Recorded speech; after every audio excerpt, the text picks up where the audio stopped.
Adjourned last week, Republican lawmakers say that there's a possibility of a special session. Capitol correspondent Amel Taligi now with more on a proposed amendment that would allow voters to recall their local district attorneys. In San Francisco, District Attorney Chase Boudin was removed from office in the middle of his term.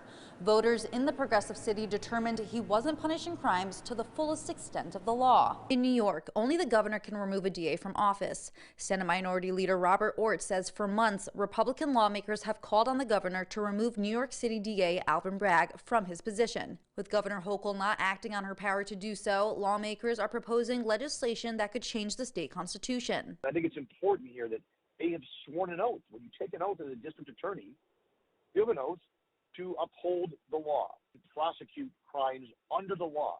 They are not legislators. If Alvin Bragg wants to change the laws, he should run for legislator. He should run for state senate.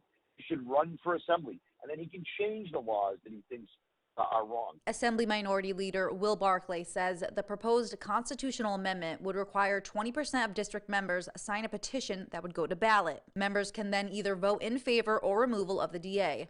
Lawmakers say this proposed amendment is particularly important when it comes to New York's spike in crime. Policy has played a role in this, whether it's bail reform, whether it's raise the age. All you have to do is look at the front page of any paper almost daily, and you see a recidivist criminal getting out of jail and being able to commit additional crime. Republican lawmakers say it's crucial that New Yorkers at least have the option to recall their district attorney. The point is to give them a mechanism to remove an elected official who's literally not doing the core work of his office.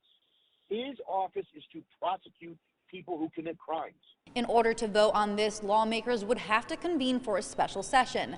We'll have the latest if that happens. I did reach out to Mr. Bragg's office but was unable to reach him for comment. Reporting at the Capitol, Amel Taligi. A local fire